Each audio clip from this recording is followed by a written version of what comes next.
కరీంనగర్ జిల్లా ప్రజలకు, మిత్రులు, శ్రేయోభిలాషులు, కాంగ్రెస్ శ్రేణులు, నాయకులు, కార్యకర్తలందరికీ కూడా శ్రీ క్రోధినామ సంవత్సర ఉగాది పండుగ శుభాకాంక్షలు తెలియ. మీడియా మిత్రులకు నమస్కారం. అన్న, కాంగ్రెస్ పార్టీకి అభ్యర్థిని డిసైడ్ చేసిరా? ఎంపీ అభ్యర్థి అన్న ఇంకా కాలే, అభ్యర్థి అయితే కాదు, ఇంకా కాలే. మరి పొన్నం ప్రభాకర్ గారు కాలుగాలిన పిల్లి లెక్క ఓనాడు హుస్నాబాద్లా, ఓనాడు సిరిసిల్లలా, ఓనాడు కొండగట్టులా, ఓనాడు కరీంనగర్లా ఫ్రస్ట్రేషన్ వచ్చి పిచ్చి పిచ్చిగా మాట్లాడుతున్నారు. గంతగనం ఫ్రస్ట్రేషన్ ఎందుకు వస్తుంది పొన్నం ప్రభాకర్ గారికి అంటే, వాళ్ళ పార్టీకి కనీసం ఇప్పటిదాకా ఒక అభ్యర్థి దొరకలేడు. కాంగ్రెస్ పార్టీకి వాళ్ళ సొంత పార్టీలా లోక్సభ ఎన్నికల్లో పోటీ చేసేటందుకు ఒక అభ్యర్థిని కూడా ఈ రోజు వరకు కూడా డిసైడ్ చేసుకున్నాడు చేతనైతే లేదు. కానీ ఇవాళ అభ్యర్థి దొరకక ఏం చేయాలనో అర్థం కాని ఫ్రస్ట్రేషన్లా మా పార్టీ అభ్యర్థి, సిట్టింగ్ లోక్సభ సభ్యులు, భారతీయ జనతా పార్టీ జాతీయ ప్రధాన కార్యదర్శి అయినటువంటి బండి సంజయ్ కుమార్ గారి పైన అవాకులు చెవాకులు పేలుకుంటూ తిరుగుతున్నారు. నిన్న కొండగట్టుకు పోయి ఒక వింత ప్రవర్తన అన్నట్టు, అదే ఫ్రస్ట్రేషన్. అభ్యర్థి దొరకక కార్యకర్తలకు ఏం సమాధానం చెప్పాలనో తెలియక, ప్రజల దగ్గరికి పోయి ఎవల ముఖం చూపించి ఓట్లు అడగాలనో తెలియక ఆ ఫ్రస్ట్రేషన్లా పిచ్చి పిచ్చిగా మాట్లాడుతున్నారు. పోయి కొండగట్టు ఆంజనేయ స్వామి సన్నిధిలోనే మాట్లాడుతున్నారు. గతంలో కేసీఆర్ గారు కూడా బొచ్చడన్ని అబద్దాలు చెప్పిండు. ఆడికి పోయి కొండగట్టు ఆంజనేయ స్వామికి 100 కోట్ల రూపాయల నిధులు ఇస్తా, అభివృద్ధి చేస్తా అని చెప్పి మాట తప్పితే ఆంజనేయ స్వామి ఆయన ప్రతాపం ఏందో చూపించిండు. ఆయనతో కేసీఆర్ ను ఇంటికి పోను ఆయన అని పంపించిండు. వాళ్ళ బిడ్డ కూడా పోయింది కొన్ని రోజులు. ఆమె కూడా అప్పుడప్పుడు సంజయ్ అన్న మీద అవాకులు చెవాకులు వేలుతుండే. అదే కొండగట్టుకు పోయి ఆడ పూజలు చేసి వ్రతాలు చేసి పర్యాటక కేంద్రంగా అభివృద్ధి చేస్తాం కొండగట్టును, కొండగట్టు అడవిలో మొత్తం మొక్కలు నాటుతాం, మేము మా నాయననే అందరికంటే పెద్ద రామభక్తుడు, ఇక్కడ ఉన్నటువంటి వాళ్ళందరూ కూడా రామభక్తులు కాదు, వీళ్ళు కాదు, మేమే నికాస్ అయిన హిందువులం అని చెప్పి అబద్దాలు చెప్తే ఇవాళ ఆమె కూడా పోయి తిహార్ జైల్లో కూర్చున్నది. అదే కొండగట్టుకు పోయి మళ్ళొక్కసారి పొన్నం ప్రభాకర్ గారు ఆయన ఇష్టం వచ్చినటువంటి అబద్దాలన్నీ చెప్పొచ్చాడు. 6 గ్యారెంటీలు అమలు చేసిండట వాళ్ళు. మొన్న తుక్కుగూడలా రేవంత్ రెడ్డి గారు అదే అబద్దం చెప్పిండ్రు. నిన్న కొండగట్టులా పొన్నం ప్రభాకర్ గారు అదే అబద్దం చెప్పిండ్రు. ఎక్కడి నుంచి అమలు చేసిండ్రు పొన్నం ప్రభాకర్ గారు? మీరు 6 గ్యారెంటీల అమలు చేసినామని మీరు చెప్పినటువంటి అబద్దంతో కేసీఆర్ ఎట్లయితే ఇంట్లో కూర్చున్నాడో, కవిత ఎట్లయితే తిహార్ జైల్లోకి పోయిందో, పొన్నం ప్రభాకర్ గారు మీ మంత్రి పదవి కూడా ఊస్ట్ అవుతుంది, జాగ్రత్త. దేవుడు కళ్ళు తెరిస్తే ఆయనతో మీరు చెప్పిన అబద్దాలకు మీ మంత్రి పదవి ఊస్ట్ కాగల. ఇంకొకసారి అబద్దాలు చెప్పకుండా మీరు సవాల్ చేసినారు కదా, బండి సంజయ్ కుమార్ గారు ఈ 5 సంవత్సరాలలో ఎంపీగా ఉండి కరీంనగర్ కు ఏం చేసిండ్రో దాని మీద శ్వేతపత్రం విడుదల చేయాలి అని చెప్పిండు ఆయన.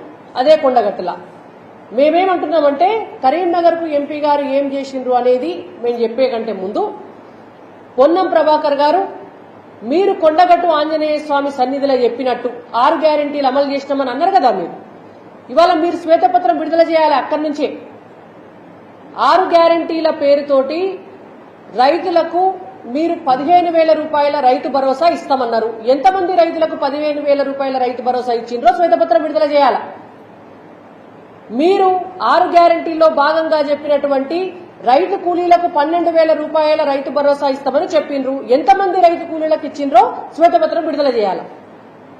మీరు కౌలు రైతులకు 15,000 రూపాయల రైతు భరోసా ఇస్తామని చెప్పిండ్రు. ఎంతమంది కౌలు రైతులకు మీరు డబ్బులు విడుదల చేసిండ్రో శ్వేతపత్రం విడుదల చేయాలి. మీరు ప్రతి మహిళకు 2,500 రూపాయలు నెల నెల ఇస్తామని చెప్పిండ్రు. మీరు అధికారంలోకి వచ్చి 4 నెలలైంది. మరి తెలంగాణ రాష్ట్రంలో ఎంతమంది మహిళలకు మీరు 2,500 రూపాయలు ఒక్కొక్కరికి ఇచ్చిండ్రో శ్వేతపత్రం విడుదల చేయాలి. మీరు వృద్ధులకు, వితంతులకు, 4 వికలాంగులకు 4,000 రూపాయల పెన్షన్ ఇస్తామని చెప్పింది. మీరు ఎంతమందికి 4,000 రూపాయల పెన్షన్ ఇస్తున్నారో శ్వేతపత్రం విడుదల చేయాలి. ఉద్యోగార్థులైనటువంటి నిరుద్యోగులందరికీ కూడా నిరుద్యోగ భృతి 4,000 రూపాయలు ఇస్తామని రేవంత్ రెడ్డి గారు బహిరంగ సభాముఖంగా చెప్పినారు. మరి మీరు ఎంతమంది నిరుద్యోగులకు 4,000 రూపాయల నిరుద్యోగ భృతి ఇచ్చిండ్రో దాని మీద శ్వేతపత్రం విడుదల చేయాలి. మీరు ఎంతమందికి గృహజ్యోతి పథకం కింద ఇండ్లు కట్టించిండ్రో, ఇండ్లు లేనటువంటి వాళ్లకు 5 లక్షల రూపాయలు ఇస్తామని చెప్పిండ్రు, ఎంతమందికి 5 లక్షల రూపాయలు ఇచ్చినారో శ్వేతపత్రం విడుదల చేయాలి. మీరు వరికి, పత్తికి, పసుపుకు, మొక్కజొన్నకు, జొన్నకు, మిర్చికి, ఈ పంటలన్నిటికీ కూడా కింటలకు 500 రూపాయల బోనస్ ఇస్తామని చెప్పిండ్రు కదా. మీరు అది మీ మేనిఫెస్టోలో కూడా రాసిండ్రు కదా. మరి మీరు ఎంతమంది రైతులకు వాళ్ళు పండించినటువంటి ఎన్ని క్వింటాళ్ల ధాన్యానికి ఎక్కడెక్కడ ధాన్యానికి 500 రూపాయల బోనస్ ఇచ్చిండ్రో శ్వేతపత్రం విడుదల చేయాలి. మీ మేనిఫెస్టోలో ఉన్నటువంటి 6 గ్యారంటీలలో 13 హామీల్లో దానికి అనుబంధంగా ఉన్నటువంటి దాదాపు ఒక 50-60 హామీలల్లా ఎన్ని హామీలు మీరు అమలు చేసిండ్రో శ్వేతపత్రం విడుదల చేయాలి. అది చేత కాకుండా ఇవాళ 6 గ్యారంటీలు అమలు చేయకుండా మీ చాతగానితనాన్ని, మీ అసమర్థతను, ప్రజల పట్ల మీ నిర్లక్ష్యాన్ని, మీ దొంగ మాటలు చెప్పి ఓట్లేయించుకునేటటువంటి తత్వాన్ని ఇవాళ ప్రజలు ప్రశ్నిస్తారని మళ్ళా ఉల్టా మాట్లాడుతున్నారు. బీజేపీ ఏం చేసింది, మీరేం చేసిండ్రో శ్వేతపత్రం విడుదల చేయాలి అంటే, బండి సంజయ్ కుమార్ గారు ఎంపీగా ఉన్నప్పుడు కరీంనగర్ పార్లమెంటుకు ఏం చేసిండ్రో, కరీంనగర్ పార్లమెంట్ లో ప్రతి ఊళ్ళో కూడా గోడల మీద డిజిటల్ ప్రింట్ వేయించిండ్రు. మరి పొన్నం ప్రభాకర్ గారికి కన్ను కనపడకపోతే దవాఖానా తీసుకుపోయి మేమైనా టెస్ట్ చేపిస్తాం. హుస్నాబాద్ లో ఉన్నటువంటి గ్రామాలలో గోడల మీద డిజిటల్ ప్రింట్ వేసినాం, చూసుకోవాలి. కరీంనగర్ కు బండి సంజయ్ కుమార్ గారు ఏం చేసిండ్రో, ఒక బుక్ ప్రింట్ చేసి ఆ బుక్ ను ఊరూరా ఇంటింటికి ప్రతి ఓటర్కు కూడా పంపించినాం. మరి పొన్నం ప్రభాకర్ గారు కరీంనగర్ పార్లమెంటు ఓటర్ కాదా? ఆయన కరీంనగర్కి వెళ్లిపోయి హుస్నాబాద్ కు పోయిండని అనుకున్నాం కానీ మరి ఇప్పుడు హుస్నాబాద్ లో కూడా లేకుండా ఎక్కడికన్నా వారిపోయిందా? మరొకవేళ ఆయన కరీంనగర్ పార్లమెంటు ఓటర్ కాకపోతే ఆయనకు ఆ బుక్ అందదు. అయినా సరే మేము ఓటర్లందరికీ కూడా పంపించినాం. మళ్ళా ఇవాళ కూడా మీ అందరికీ కూడా మీడియా ముఖంగా నేను చూపిస్తున్నా. ఇది బండి సంజయ్ కుమార్ గారు పార్లమెంటు సభ్యులుగా, ఎంపీగా కరీంనగర్ పార్లమెంటుకు తానుగా తీసుకొచ్చినటువంటి నిధుల వివరాలతో కూడినటువంటి పుస్తకం. ఈ పుస్తకాన్ని పొన్నం ప్రభాకర్ గారికి కరీంనగర్ జిల్లా ఆఫీస్ నుంచి మేము ఇవాళ పోస్ట్ చేస్తున్నాం. మళ్ళా చదువుకోమనండి. కళ్ళు కనబడకపోతే అద్దాలు తెప్పించి పట్టుకొని చదువుకోమనండి. అద్దాలు పెట్టుకుని ఇష్టం లేకపోతే లెన్సులు తెచ్చి పెట్టుకొని చదువుకోమనండి. అట్లా కూడా చదువు రాకపోతే ఎవరన్నా అసిస్టెంట్లను పెట్టుకోనన్నా చదువుకోమనండి. లేదు మాకు అది కూడా శాత కాదు అని అంటే మా కరీంనగర్ పార్లమెంట్ ఆఫీస్కి వచ్చి కూర్చుంటే అక్కడ మేము చెప్తాం, నాయన మనం మేము గివి చేసినాం, ఇవి చూడుండి, మీకు అర్థం కాకపోతే దానికి మేమేం చేయలేము అని. కరీంనగర్ పార్లమెంటు సభ్యులుగా గెలిచిన తర్వాత బండి సంజయ్ కుమార్ గారు ఒక ఎంపీగానే కాదు, ఈ రాష్ట్రానికి భారతీయ జనతా పార్టీ తరఫున మా పార్టీ అధ్యక్షులుగా కూడా ఆనాడు రైతుల పంటలు ఎండిపోతుంటే వాళ్లకు నష్టపరిహారం ఇవ్వాలి అని చెప్పి రైతుల కోసం పోరాటం చేసింది బండి సంజయ్ కుమార్ గారు. నిరుద్యోగులకు ఉద్యోగాలు రాకపోతే నిరుద్యోగుల పక్షాన కొట్లాడి నిరుద్యోగ ర్యాలీలు చేసింది బండి సంజయ్ కుమార్ గారు. ఉద్యోగులకు 317 జీవో పేరిట భార్యాభర్తలను విడదీసి ఉద్యోగుల గోస పంచుకుంటుంటే ఆనాటి కేసీఆర్ ప్రభుత్వం మీద కొట్లాడింది బండి సంజయ్ కుమార్ గారు. మహిళల కోసం, రైతుల కోసం, వృద్ధుల కోసం, యువకుల కోసం, నిరుద్యోగుల కోసం కొట్లాడి లాఠీ దెబ్బలు తిన్నది బండి సంజయ్ కుమార్ గారు. అనేక సందర్భాల్లో అరెస్ట్ అయ్యి అన్యాయంగా జైలుకు పోయింది బండి సంజయ్ కుమార్ గారు. ఒక్కటి కాదు, రెండు కాదు, ఈ భారతదేశంలో ఉన్నటువంటి అందరు ఎంపీల కంటే ఇవాళ ప్రజల కోసం కొట్లాడితే ఎక్కువ కేసులు పెట్టించుకున్నది కూడా బండి సంజయ్ కుమార్ గారు. ఆనాడున్నటువంటి నిరంకుశమైనటువంటి నియంతృత్వమైనటువంటి దొరల పాలన చూపించినటువంటి కేసీఆర్ కు ఎదురు నిలబడి ఒక ప్రత్యామ్నాయ శక్తిగా భారతీయ జనతా పార్టీ ఎదిగేటందుకు కృషి చేసి ప్రజలకి పోయి ఊరూరు వాడా తిరిగి 1500 కిలోమీటర్ల పాదయాత్ర చేసి ప్రజల సమస్యలు అడిగి తెలుసుకున్నది బండి సంజయ్ కుమార్ గారు. మరి మీరేం చేసిండ్రు? పొన్నం ప్రభాకర్ గారు గాంధీ భవన్ లో కూర్చొని గాలి పోగేసుకున్నారు. ఇవాళ గాలి ఎక్కువైపోయి కడుపులా బయటికి ఏది పడుతుంది మాట్లాడేటందుకు మాటల రూపంలో వస్తుంది. ఎన్నడన్నా ఈ 5 సంవత్సరాలలో పొన్నం ప్రభాకర్ గారు కరీంనగర్ ప్రజలకి ముఖం చూపించిండా? మమ్మల్ని అంటున్నారు. ఇంకా బండి సంజయ్ కుమార్ గారు ఏం చేసిండ్రో చెప్పాలే, అద్దంలో ముఖం చూసుకోవాలట. ఎవరు చూసుకోవాలి అద్దంలో ముఖం? పొన్నం ప్రభాకర్ గారు మీరు చూసుకోండి మీ ముఖం అద్దంలో. కావాలంటే అద్దం మేము పంపిస్తాం. మీ ముఖాలకు మీరిచ్చినటువంటి 6 గ్యారెంటీల అమలు చేయడం చేతగాక మీకు జనానికి ముఖం చూపించుకోవడానికి మీకు లేదు ముఖం. ఇవాళ నిజాయితీగా నరేంద్ర మోడీ గారి పరిపాలనలో ఈ తెలంగాణ రాష్ట్రంలో అడుగడుగునా అభివృద్ధిలో కేంద్ర ప్రభుత్వ భాగస్వామ్యాన్ని తీసుకోవడంలో అడ్డుపడే రాష్ట్ర ప్రభుత్వం అయినా సరే అవన్నీ కూడా దాటుకొని 10 లక్షల కోట్ల రూపాయలు తెలంగాణ రాష్ట్రానికి కేటాయించి అభివృద్ధి పదంలోకి తెలంగాణ దూసుకుపోయేలాగా చేసినటువంటి భారతీయ జనతా పార్టీ, ఆ పార్టీ ఎంపీగా బండి సంజయ్ కుమార్ గారు కరీంనగర్ పార్లమెంటుకు అక్షరాల 12,000 కోట్ల రూపాయలు తీసుకొచ్చారు. అది చూపించుకొని మేము ప్రజల దగ్గరికి పోయి ఓట్లు అడుగుతాం. మీకే ముఖం ఉన్నదని పోయి ప్రజల దగ్గర ఓట్లు అడుగుతారు? ఏ హామీ అమలు చేసిందని మీరు పోయి ప్రజల దగ్గర పోయి ఓట్లు అడుగుతారు?